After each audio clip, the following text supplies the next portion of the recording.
some of our nation's and world's present leadership, and now we're going to hear from the future leadership. I'm going to call on the commencement speakers from the AA and BA classes, starting with Francie Graduation, who will speak on behalf of the Associate of Arts degree recipients. Francie?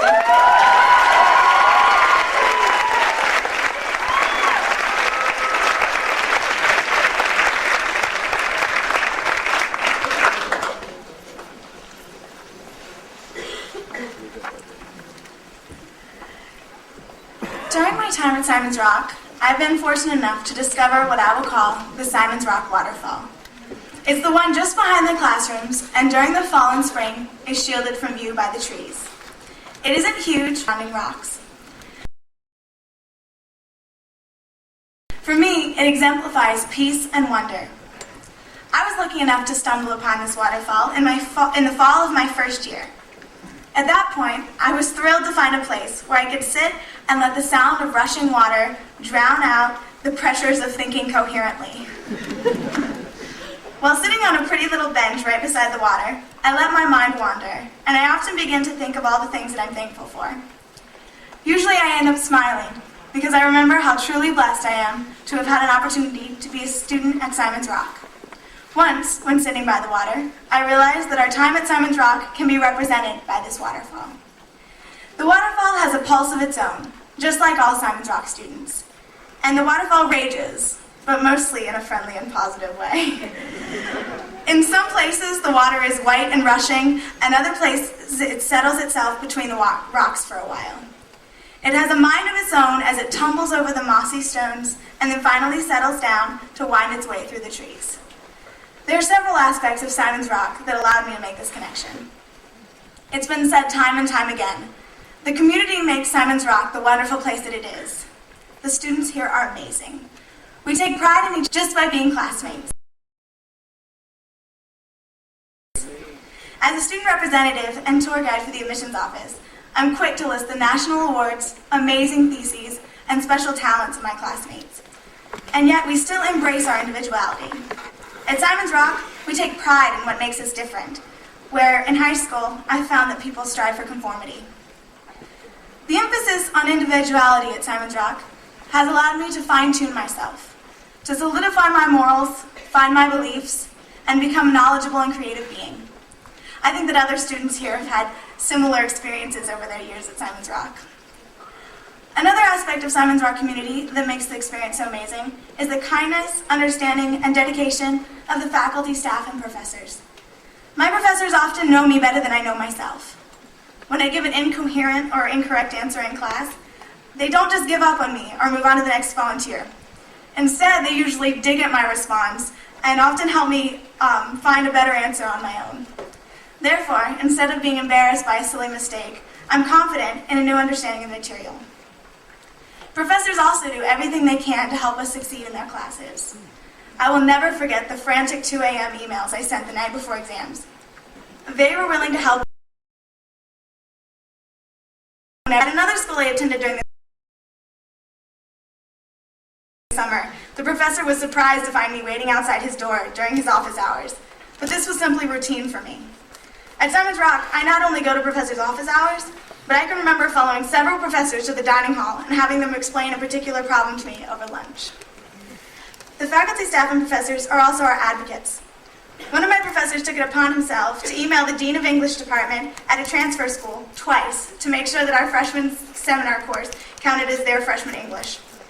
Also, when we want a class to be offered and then pester enough people about it, the course magically appears on the course guide for this following semester.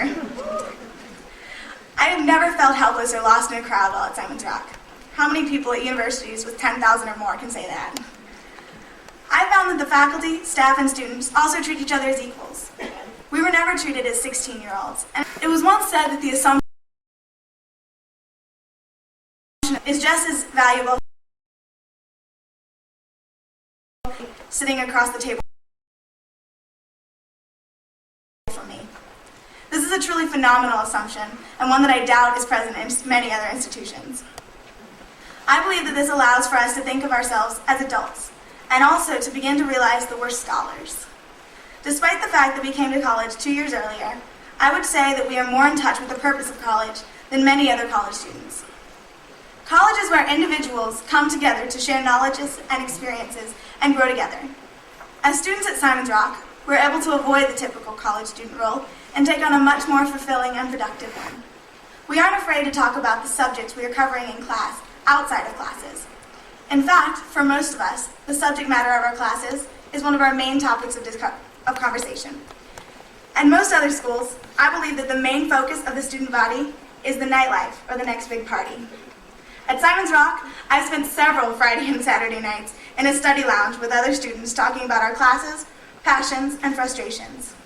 And we still have an incredible time. I believe that these interactions are better than any frat party. As we get older, we realize how truly wonderful Simon's Rock is, and we come to terms with what our time here has taught us.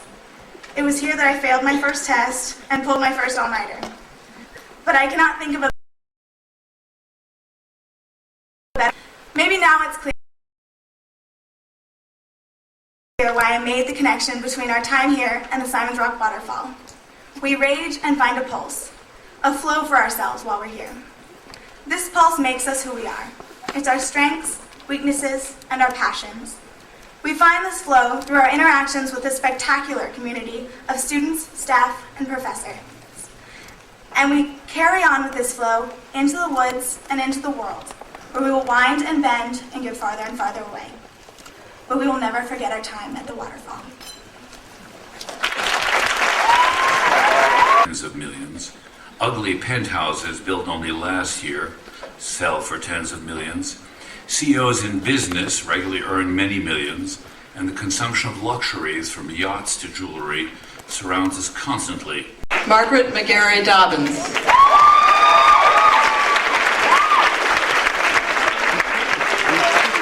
Frances Elizabeth Dozier with distinction.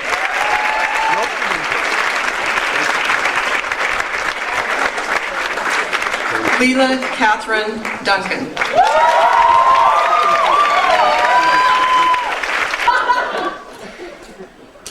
Before I read the last line, I'm going to turn slightly serious. There is something about the traditions of these ceremonies which preserve the tradition of learning from the ravages of profit in the marketplace. And there is a moment for the gravity of your accomplishment and you're standing in line of generations of human accomplishment. So there's one moment where humor stops.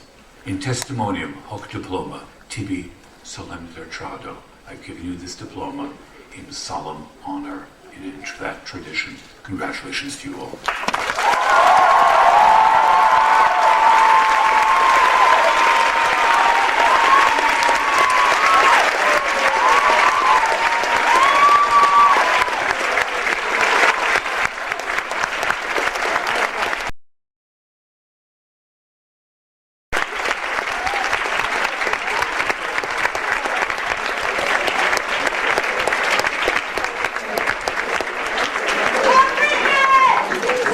Please wait for the recessional and then join me.